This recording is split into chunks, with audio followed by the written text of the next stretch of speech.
Good afternoon, everybody. Welcome to the Improvement and Innovation Showcase by the CEAH. We're really glad that you're able to join us today. My name's Heather Barron, and I'm the Director of the Clinical Networks here at the Commission on Excellence and Innovation in Health, or CEAH.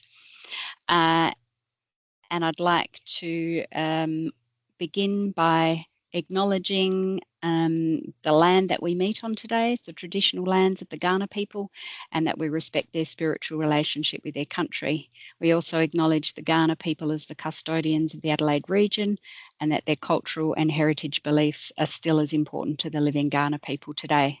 And I'd also like to acknowledge other lands that you may be meeting on outside of the Kaurna country. Few housekeeping things before we start.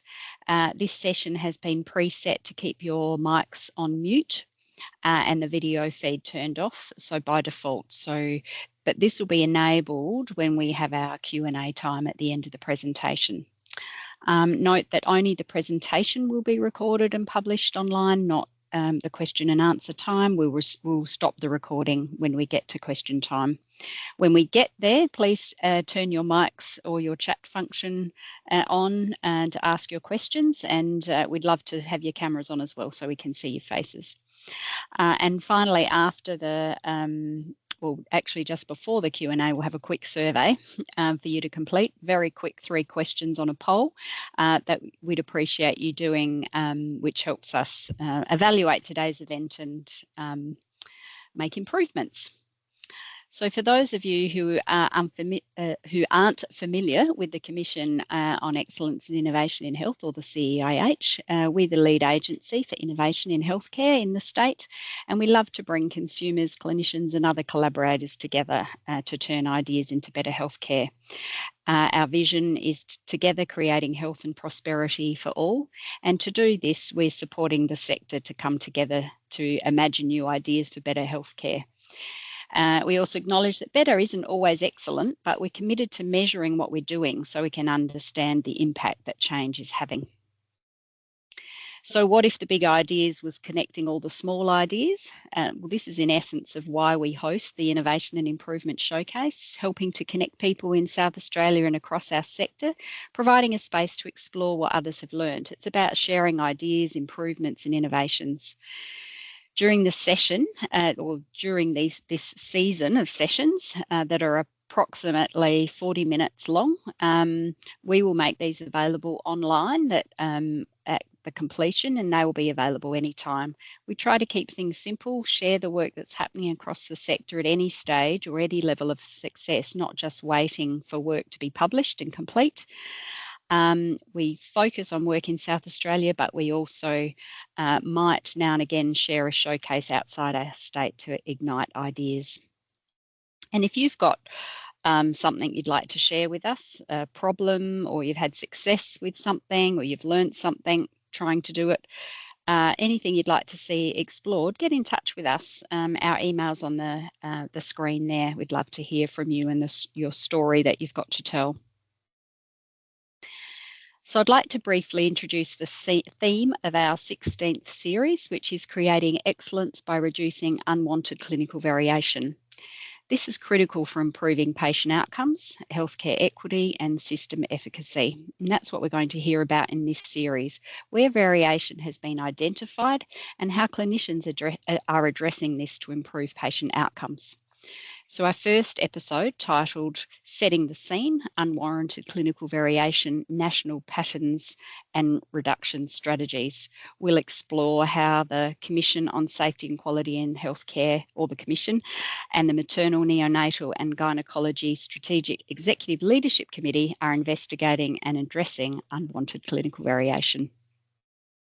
On the screen, you'll just see our other series that are coming up over the next 3 weeks, where we'll have a range of speakers who share their insights. And if you haven't registered for those yet, we invite you to do that with the QR code at the bottom of the screen, and we'll post that again later during the Q&A. So our first speaker, I'm very pleased to introduce, is Myu Arumuganathan is the Acting Director of the Healthcare Variation Team at the Australian Commission on Safety and Quality in Healthcare. The Healthcare Variation Program is part of a priority area of work for the Commission, focusing on appropriate and sustainable healthcare. And as part of this work, the Commission produces the Australian Atlas of Healthcare Variation. You may have heard of that. And that identifies marked variations in national healthcare use and opportunities for health system improvements. So I'll hand over now to Myu to give us his presentation. Thank you, Myu. Excellent. Thank you, Heather. Thank you, everyone, for having me here today to talk to you about our program of work. So I'm going to start off by just sort of setting the scene and talking about healthcare variation. And I think it's really important that we sort of talk about there is some variation that is great in terms of it may be warranted when it obviously does recognise responding to the differences in patients' preferences and underlying needs. But then I think the thing that we're all focusing on and what we're all grappling with across the country and through different programs of work is that unwarranted variation. When we know that it shouldn't occur, when we hear about care that differs from guidelines, when we hear about care that differs from evidence-based systems, and it obviously causes more of a concern to the system. And I think we've all been talking about low value care and really thinking about how we can kind of reduce that in the system to ensure that there is better equity across the system for the people that need it the most as well. So when we talk about unwarranted healthcare variation, I guess it can highlight, as Heather mentioned, inequity of access.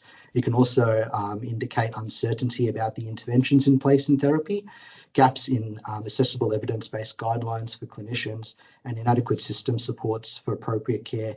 And in today's presentation, what I wanted to talk to you about is, I guess, how we are tackling those things through the work of the Australian Commission on Safety and Quality in Healthcare, and where other aspects of the health system need to sort of come together in order to sort of support that work. So when we talk about appropriate and sustainable healthcare, this is a key part of the work that my team and a few other teams at the Commission are sort of focusing on. I guess we're going to be talking about three things today. The first part of that would be to identify where that healthcare variation is occurring. And as Heather mentioned, one of the tools that we use at the Commission is the Australian Atlas of Healthcare Variation, which is coming up to its 10th year now. And I'm going to be talking you through a case example today in terms of what's been done around heavy menstrual bleeding. So once we've identified that there is healthcare variation through that list of healthcare variation, it's important to understand whether that variation is warranted or unwarranted. And what that involves is consultation with clinical experts, the people on the ground in terms of where that health service is occurring, trying to understand where there are higher rates and where there are lower rates and what might be influencing those decisions. And once we have a better understanding of that, what are we implementing? We would typically produce a clinical care standard or point to the clinical guidance in order to understand where those aspects of care are varying. And if we can reduce that by people following that evidence-based care, hopefully we're seeing a reduction in terms of that variation between that local area with the highest rate and that local area with the lowest rate. Hopefully most of you guys are aware of the Australian Atlas of Healthcare Variation. It used to come in these big books that I'm sure some of you might still have lying around your offices. But what we're moving towards in the couple of years that I've been with the Commission is for it to be in a more online format that's a bit more usable, allowing you to digest that information, drill down into what you need as well. For those of you who may not be familiar with the Australian Atlas of Healthcare Variation, the data is based on place of residence, and I think that's a really important point to make. So we're not talking about the number of procedures that occurred in a hospital in Adelaide. We're talking about the care that people in a certain local area received. And why that's important as well is that we'll get an understanding that potentially people in that area might be traveling large distances to get care. We'll also start to see that sort of there is always going to be that variation. That's the point of the Atlas. But what we want to understand is, I guess, the difference between that local area with the highest rate and that local area with the lowest rate. Now, the country can be divided up into 340 smaller local areas at an SA3. It can be rolled up into an SA4, which is sort of a little bit more, PHNs, and I'll talk a little bit about the work we're doing with PHNs a little bit later, state and territory, and in the national view. So really what we're trying to do is trying to highlight where there is something that's occurring across the country and really drilling down into really understanding what's happening for the people in that sort of smaller local area. The data is age and sex standardized to allow fair comparison across the country. And as I mentioned earlier, we're providing interactive maps and graphs now, not those big booklets, but online, so that you can utilize that information for different needs, which I'll talk about later in the presentation as well. An important point to make is that the data has to be sourced from national health data sets. As we are a national agency, we need to sort of indicate what's happening across the country. And one of the points of difference with other data reports that might be available in the system is that we provide commentary that is developed in conjunction with clinical experts, our jurisdictional experts, and think about where there might be areas for improvements and guiding recommendations along the way as well. Then we follow that up in terms of consultations and thinking about where there can be system change in order to see improvements, depending on what that topic is that we're looking at. One of the key questions I commonly get asked is, how do you decide what's going to be on an Atlas report or what's been in there before? When they were in those big booklets, for those of you aware, there'd be many different things in there. So not all of them would be relevant potentially to you, but there was generally something in there for everyone as well. The thing that we're looking at now is, I guess, always making sure that it is a national priority, but really thinking about focus areas. And I'm going to be talking about a focus area on heavy menstrual bleeding in this presentation as well. Whether we know that there's potentially inappropriate care occurring in the system, is there an opportunity to engage with clinicians where we know that there might be changes to guidelines that have happened or that are coming that we can really highlight in order to reduce that variation? Data quality, like anyone working with data would tell you, you need to make sure that it is of good quality enough. And obviously, as I mentioned earlier, it has to be from a national database. And whether there's actually an opportunity to promote change. So whenever we're thinking about work that we're doing, what is the outcome that we're hoping to achieve? And potentially, what are some of the steps that we need? Or who do we need to partner with? Or what are the other system levers that we need to consider in order to bring these bits of work together? A couple of years ago, when I joined the Commission, part of that job was to think about redeveloping the way we're presenting the information in the Australian Atlas of Healthcare Variation. So we did a user research project where we spoke with clinicians, policymakers, consumer advocates, health system leaders in terms of what do they think about the current Atlas, where are the opportunities for improvement, what would they like to see sort of as a result of it. People love the map. I guess that's what they associate with an Atlas of Healthcare Variation. But they each talked about different sort of use cases as well, which is really interesting for us because we know that, like anything, you can develop a product or you could develop a system. People are going to use it in certain different ways. And these are sort of examples of some of the higher things that sort of came out of that consultation in terms of how people are utilizing this data. Now, the media will probably pick up on, that local area with really poor rates in terms of getting access to something or inappropriate care. We've heard about the terms like postcode lottery, but there are also positive aspects of data as well. It's really important to note that because the data is based on where people live, not where the procedure occurs, it really looks at sort of that health equity aspect, whether there are opportunities to build a case for change and how potentially some health services might be advocating by utilizing that data to advocate for more health resources as well. As I mentioned earlier, when we're thinking about what are the different levers for change, there are many different levers that we've all got access to in the health system. And really it's about how we can utilize or pull on each of these different levers in order to really see some change. So, for example, most of us in the room probably today are government workers, and we have the opportunity to help inform policy. Accreditation, which is, I think, one of the biggest levers at the Australian Commission on Safety and Quality in Healthcare. There is an action in the standards about people reviewing unwarranted clinical variation. We produce clinical care standards, as I mentioned earlier as well, to support clinicians once that unwarranted clinical variation is identified. There are potential financial levers. In the past, we've provided some data in the Australian Atlas of Healthcare Variation, which has resulted in changes to MBS items, like, for example, with knee arthroscopies for degenerative diseases. People publish research and stuff based on some of the findings in the Atlas and partnerships. I'm here today talking with you guys in South Australia to think about where there are opportunities to also work together. As I mentioned earlier, there are two key actions in terms of the work that we're sort of doing in order to examine and obviously review unwarranted clinical variation. The work that my team, the healthcare variation team, works on ties around action 1.28, which is variation in clinical practice. And as I mentioned earlier, we have a clinical care standards team that develop clinical care standards around to support action 1.27. One of the tools or resources that we created to sort of help services really identify what they need to do once they've identified healthcare variation is the user guide for reviewing clinical variation. It's now in an online format.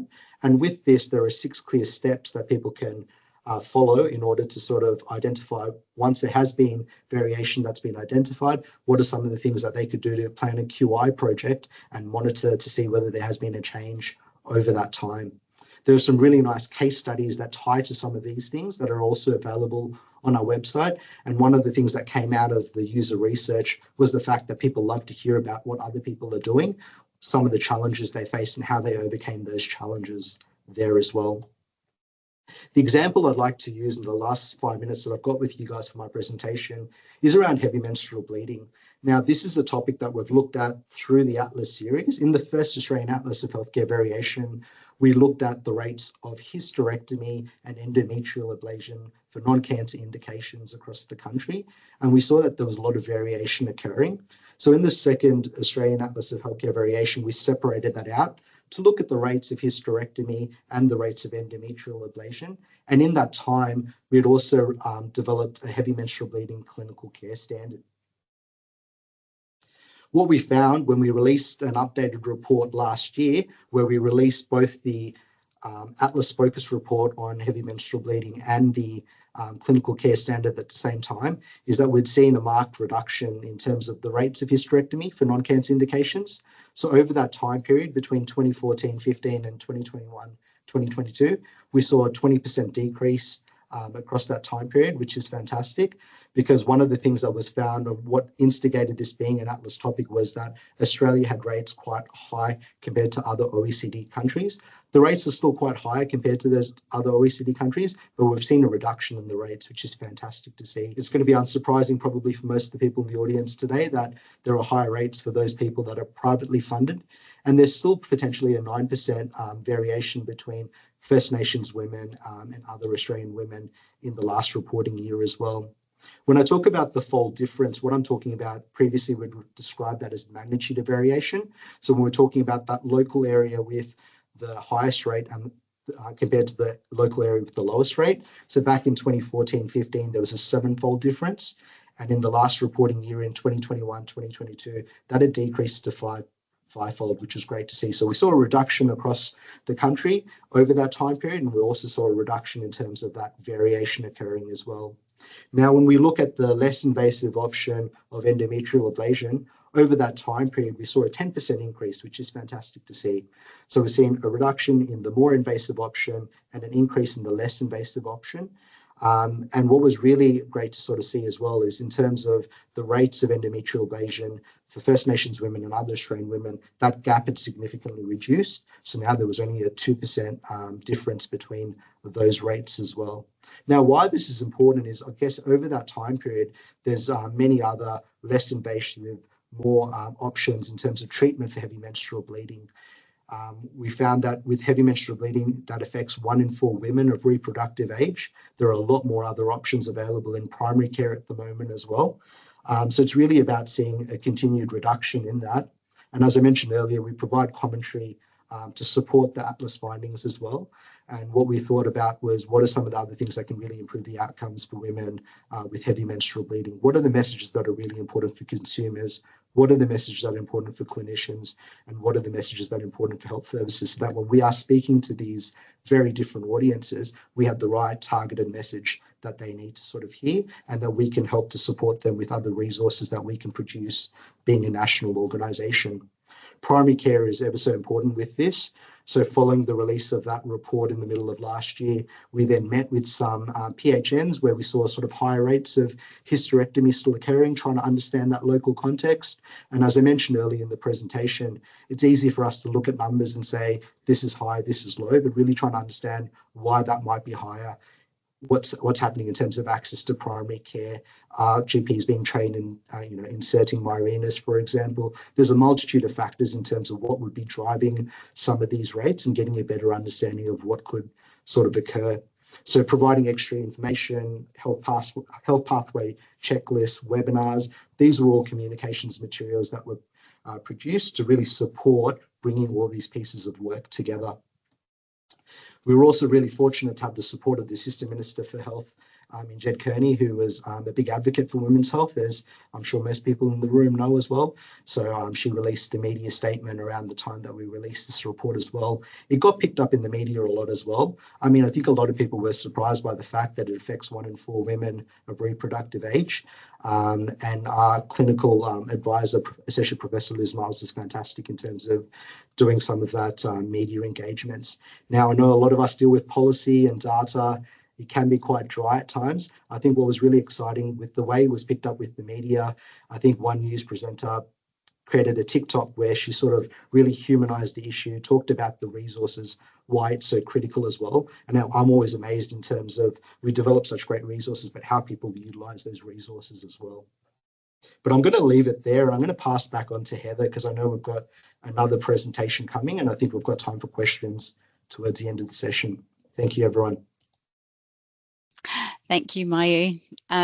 Great to hear the national perspective and really useful to understand the principles that guide what topics are chosen to look at for that variation, particularly around obviously taking a national priority perspective, but also ensuring there's clinician engagement in working through those topics.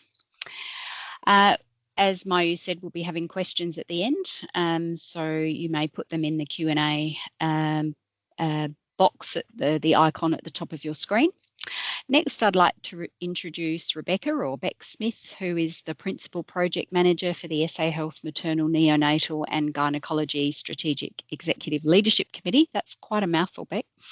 Beck has over 30 years experience working in Adelaide and the UK in clinical care, education, research, projects, statewide guidelines and policies and health service management. She's presented at national conferences and is the SA representative on several national bodies relating to maternity care and women's health. And Beck will be joined by Belinda Nitschke. Belle's the project manager for the South Australian Preterm and Early Term Birth Prevention Project, providing strategic leadership for the statewide implementation of key evidence-based strategies to reduce early birth. And in that role, she also represents SA at a national project committee. She's an accomplished midwife with nearly a decade of clinical practice and has significant experience working alongside women with complex social and health needs. Belle's a strong advocate for reducing clinical variation and has been a valued contributor to the SA perinatal practice guidelines. So we'll now hear from Beck and Belle. Thank you. Thanks, Heather, and thank you, Myu. I just want to acknowledge as well that I'm also on Kaurna country and pay my respects to elders past, present and future, and pass on that respect to any Aboriginal or Torres Strait Islander people joining us in the room today or online today. In this presentation, I'm pleased to see that it actually really aligns with Myu's presentation, because I'm going to be describing 3 main principles relating to clinicians, consumers and clinical services and clinical leadership in that space, and their key enablers, with Belle and I both providing a quick speed date through some examples and their application that you might be able to apply in your own services. This is based on 2 main assumptions. The first one is that all clinicians strive to provide the best possible care, and the reasons that they can't actually do this is usually due to competing priorities, finite resources, and particularly available time. So the first principle is system leadership and accountability are essential for consistent care. So just very quickly where we sit, I'm not going to try and repeat that very long title, as you say, Heather. I'm going to refer to us as the SELC from now on. You can see that we have 3 communities of practice that sit beneath us. They have both work groups and quality improvement projects that sit beneath. We have a consumer advisory group that goes across all. We have other partners that include the CEIH. And we have advocacy with the Women's and Children's Health Network as our host, and we report up through clinical system support and improvement through safety and quality. We also are on the HCEC Clinical Council, and we're included in the SA Health Clinical Governance Framework. So you can see from the previous slide that the CELC is recognised as a system leader. There's an expectation from LHNs for clinical leaders to be involved in the CELC and the communities of practice, and to follow the perinatal practice guidelines, the PPGs, and neonatal medication guidelines. This authority is sort of passed down through to clinicians with that expectation. We undertake measurement and monitoring as part of our mandated national perinatal data collection with the communities of practice and the CELC reviewing clinical outcome data, and we've started a statewide reporting group for that exact purpose. We're also involved in Women's Healthcare Australasia benchmarking, and also with the SA Health KPIs related to birthing. Belle's going to touch on that a bit later as well.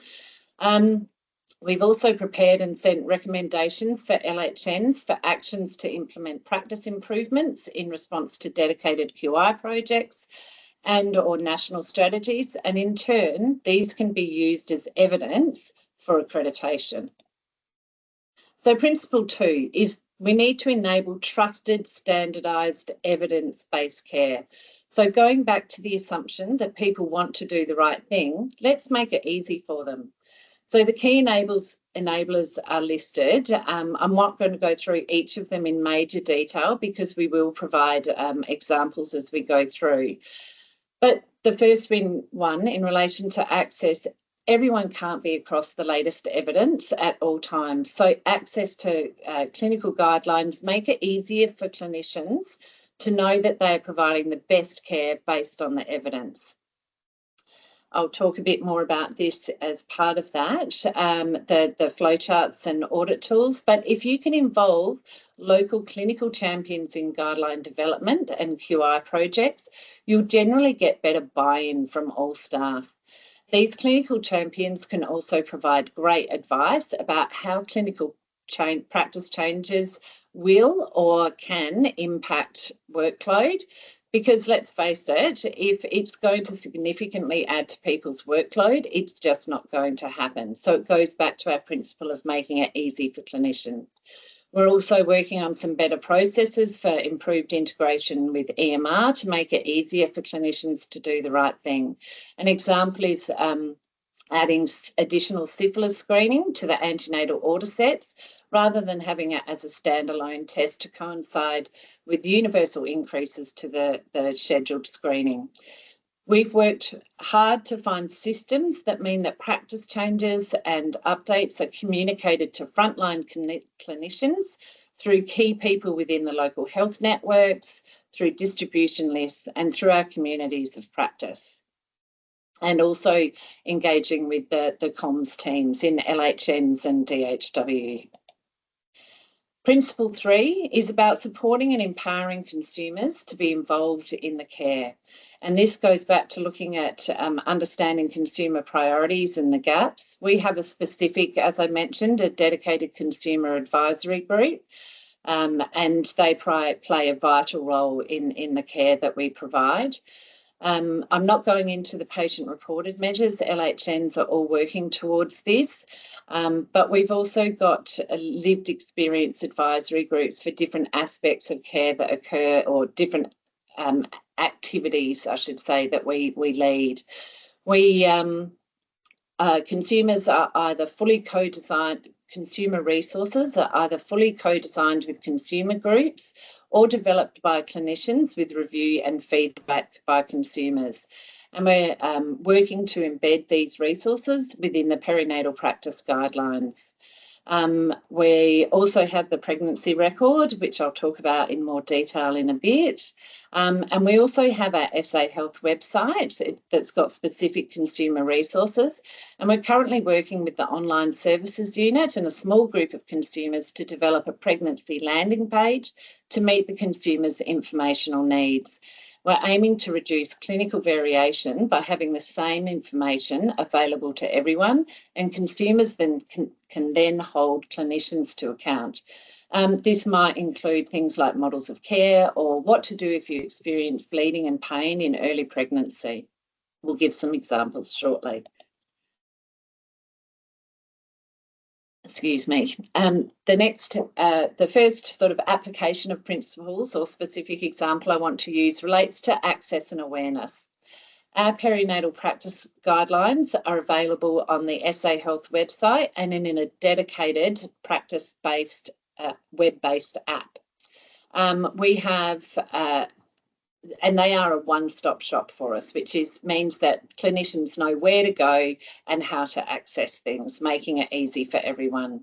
We have LHN and DHW leadership support for use of the guidelines, and this includes the Crown Solicitor, who will ask us for previous versions of guidelines and things if there is a case of an adverse outcome.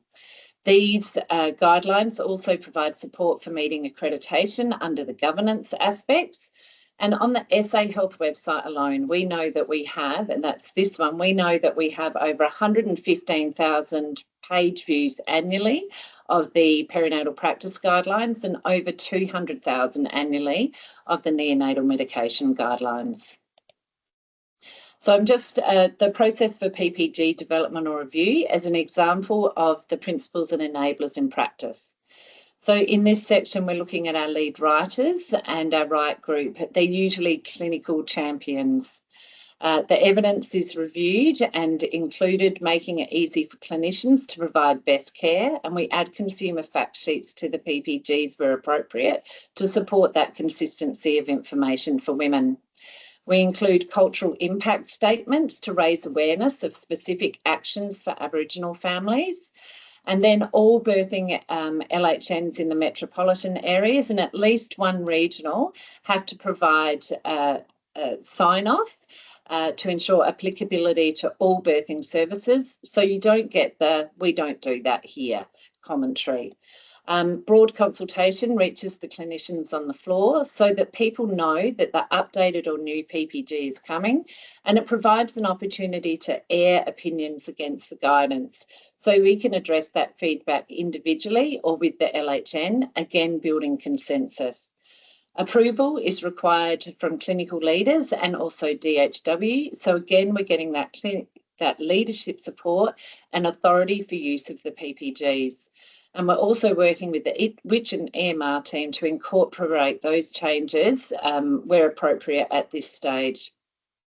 Once the PPGs are published, we send a summary of practice changes to both leaders and clinicians, and it includes any identified risks, resources, local education required to support the practice changes. And this links back to our enablers of communication and education.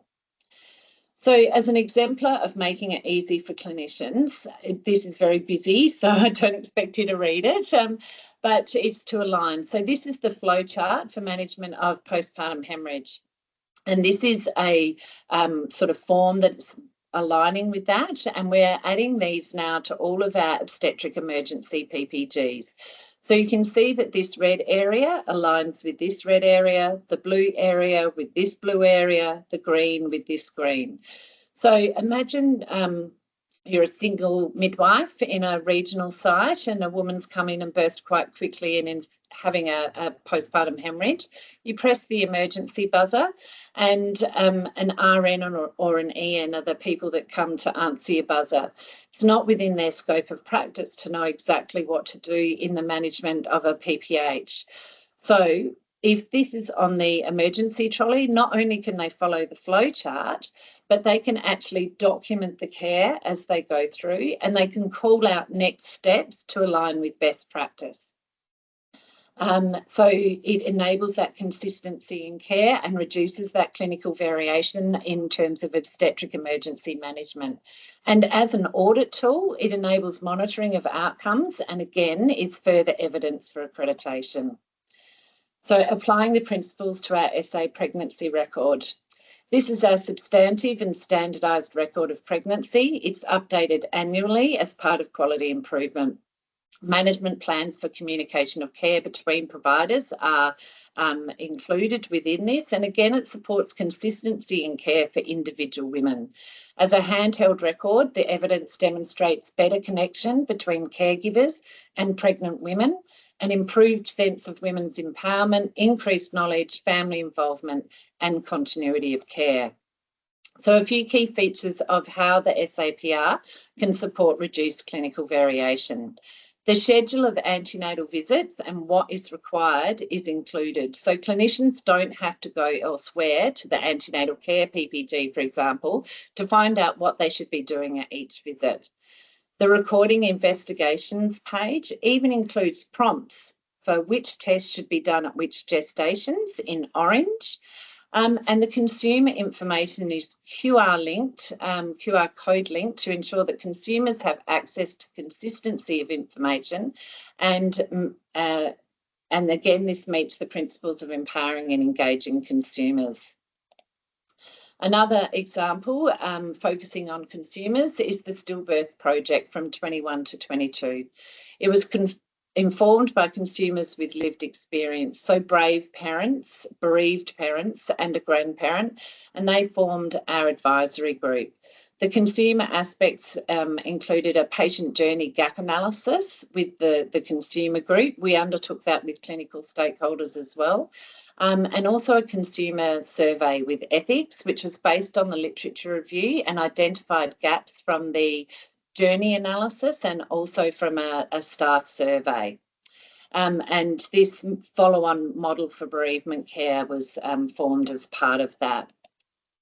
But what we actually did is we developed a series of co-designed consumer resources to address the gaps and informational needs of bereaved parents and their families. So pre-admission, investigations, what to expect postnatally, community supports, and also a video produced by the SA Perinatal Autopsy Service, which is really addressing the protective parenting needs of parents at that time. But interestingly, when the fact sheets went for broad consultation, clinicians said that the information was too confronting or too detailed, but the content actually reflected what the consumers wanted.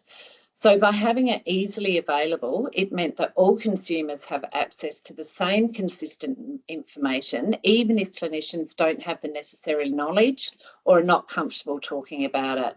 And for extra ease, this little picture, beautiful picture here by Aboriginal artist Elizabeth Close, it's actually a business card, and on the back of it, it includes a direct link to this SA Health website with a QR code so that both families and the individuals can access that information. And now I'm going to hand over to Belle to talk about our quality improvement work. Thank you, Beck.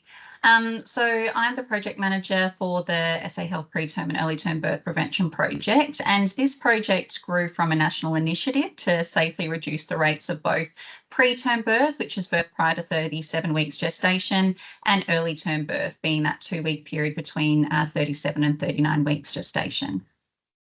So the SAPPGs, as Beck mentioned earlier, they provide guidance for clinicians to deliver routine care and manage a range of maternal and neonatal conditions and/or procedures using a multidisciplinary approach to achieve consistency of practice.